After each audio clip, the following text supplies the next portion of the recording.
Join us and help us continue to support the many talented people of our community. Learn how to get your business highlighted on La Crosse Local. Go to lacrosselocal.com and click on Advertise. The Pump House Regional Arts Center offers theatrical performances in partnership with Gray Area Productions. Local, talented artists producing thought-provoking and transformative theater with compelling stories and complex characters. Check out the calendar of performances and pick up your tickets at thepumphouse.org.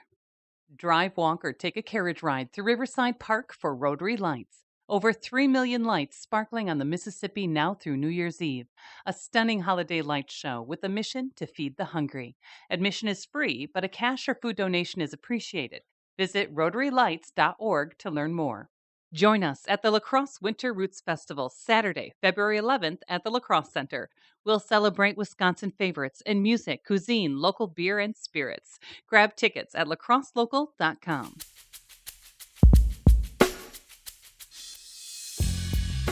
We connect with ceramicist Jarred Pfeiffer, making functional and sculptural ceramics. We talk about early entry into ceramics, his specific style of work, working in a series, instruction philosophies, some advice for beginners, and where people can find his work. You can find more conversations, food reviews, live music, and events on our website, lacrosselocal.com. I'm Amy. And I'm Brent. And this is La Crosse Local. My name's Jarred Pfeiffer. I'm actually born and raised in Heartland, Wisconsin. And I got into ceramics because I grew up around clay. I grew up around art. My father, Joel, who's actually a UWL alumni, he was my high school ceramics teacher. So I just grew up playing with clay. My friends would come over and we'd go out into my dad's studio and make these weird little creatures together. Yeah, it was just a part of my life, I guess. Going through your work, I kind of got turned on to your work from, Midwest music we talked about. Unfortunately, you couldn't have been there, but where do your influences lie in terms of pottery? Is there like a specific style that this kind of flows with or that you kind of manipulate? Yeah, I wouldn't consider myself a potter because I also really love and am passionate about sculpture, and I do a lot of sculptural work as well. But with my pottery and my sculpture, both of them are really influenced by nature, especially living in the Coulee region and the bluffs. If I look out my back window, I can see the bluffs. So I'm thinking about these natural colors and the craggy rocks and everything that are exposed, and also just like the changing elements and changing seasons influencing the colors in my work. I really enjoy atmospheric firing as a process. So that's a type of firing where the atmosphere in the kiln is pretty volatile and unpredictable. That can involve salt firing, soda firing, or at UWL, where I teach, we have an amazing wood kiln. So a lot of my artwork, pottery and sculpture is wood fired. You kind of touched on it, using the sort of natural elements of the seasons to kind of inform your work. Do you plan that, or does it just happen based on those seasons? I mean, I imagine, you have some functional work. Looks like you sometimes maybe work in a series, but then you do have your big, large sculpture pieces. How do you plan for those? Yeah, that's a great question. I think one of the biggest things that I do and what I really try to encourage my students to do is always have a sketchbook with them. Because I don't oftentimes just sit down and like, okay, it's time to come up with an idea. How do I do this? I mean, a few weeks ago, I woke up in the middle of the night at 1 a.m. and I just couldn't get back to bed because I had this idea that got into my head, and I had to run downstairs and get my sketchbook and sketch it out and write it out. And a lot of my work, I think, comes just through discovery. And I have an idea in my head, I'm starting to work on it, and something changes either during the process as I'm building it, because clay it's a challenging material and it won't always do exactly what you want it to. But, I call it these sort of happy accidents. Something changes in the work, or I come in the next day and see it after I haven't touched it for a day, and this light bulb goes off and I take it in a different direction, or I say like, okay, this piece wasn't the most successful, but this one part, I really love that one part. So how can I use that on my next piece or on this next series? A series being really just exploring a set of ideas, or I've really been playing with this crackle slip right now. It's a white porcelain slip that I made, and it shrinks a lot when it dries. So it cracks almost like cracked earth, a barren desert or a deserted lake that dries up a lake bed. But because it's white, it really reminds me of like the ice breaking up and floating down the Mississippi River, or just how ice is breaking up and dripping or falling down the bluffs.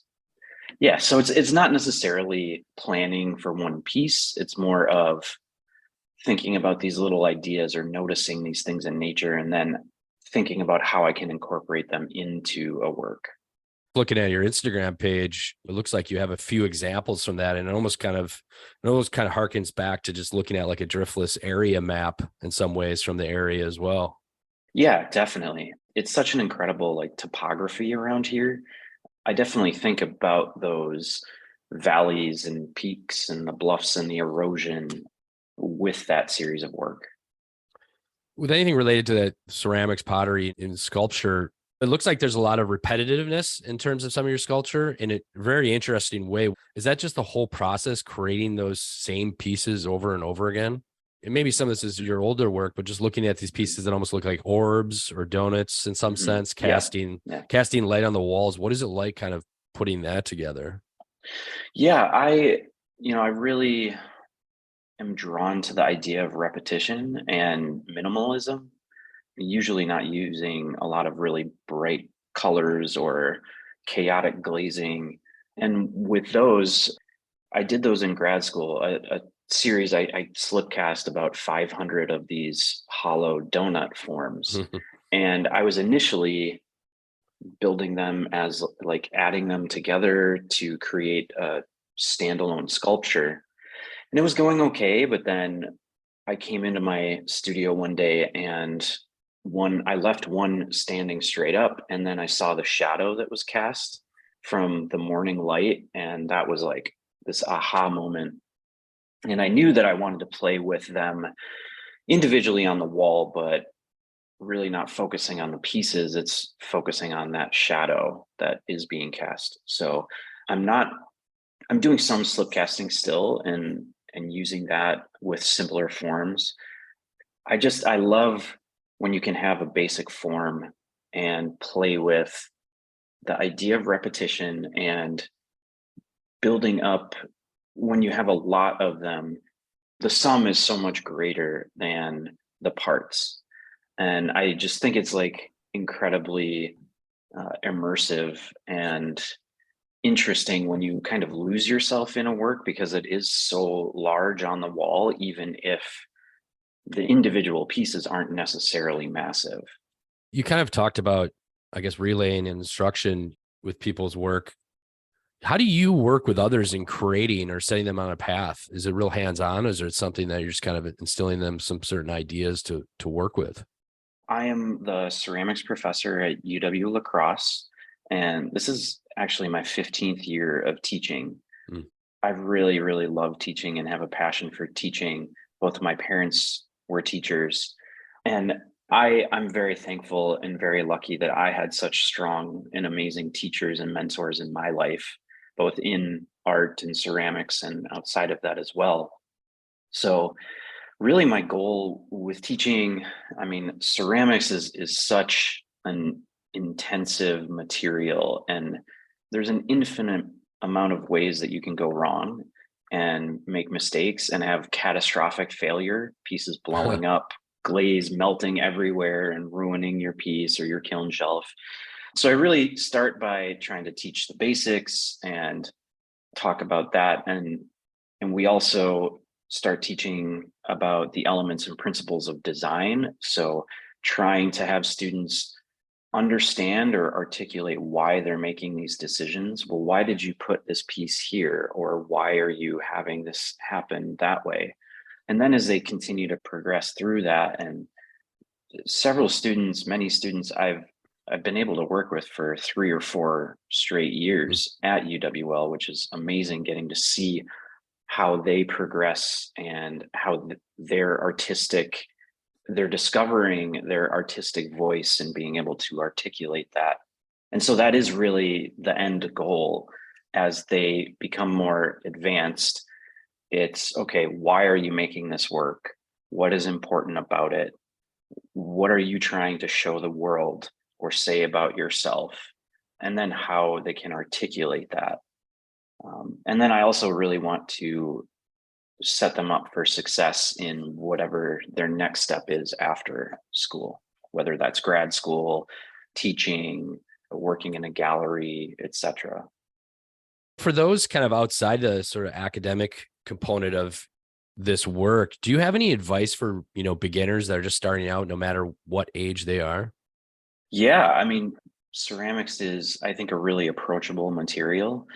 I would say wherever you are listening to this, there's a good chance that there's a community clay studio around you or a community college around you that has ceramics. So take a class, reach out to someone in La Crosse, the city of La Crosse. A good friend of mine, Shane Lamb, owns the La Crosse Clay Center, which is an amazing place, a community center. You can have a monthly membership. He also teaches classes. So if you don't have experience with clay, you can come in and he can teach you how to throw on the wheel or hand build. So just really try it, get involved. I mean, there's so much to learn. There's so much that you can make. I've been doing clay since I could walk, basically, and there's still so much for me to learn, and I'm still learning all the time. That's awesome. Thanks. So if people want to follow along, if you have any shows or anything going on in your life related to ceramics, where's the best avenue for people to kind of peek in and see what's happened with you? I probably should be more active on social media. I try. So I have an Instagram account, which is just my name, at Jarred Pfeiffer, Jarred. Currently, I have this awesome teapot. I was really excited about it, in a national show called Strictly Functional, only dealing with functional work. And that's at a museum, the Lancaster Museum of Art in Pennsylvania. And then also at the Kansas City Clay Guild, there's a T-Bowl national show. So I have a T-Bowl that is in that show. The Kansas City Clay Guild, they have it posted on their website. I'll post something on my social media about that as well. But yeah, otherwise, following me on Instagram and reaching out to me if you have questions or if you see something you like. I do sell things as well. Hoping to do a holiday market, since I wasn't able to make it to the Midwest Music Fest market. La Crosse Local Podcast is a production of River Travel Media. Do you have an interview idea you'd like to share with us? Message us on Facebook at La Crosse Local. Find out more about us at lacrosselocal.com, and you can subscribe to the La Crosse Local Podcast on your favorite podcast app. If you like us, rate us 5 stars. We appreciate it.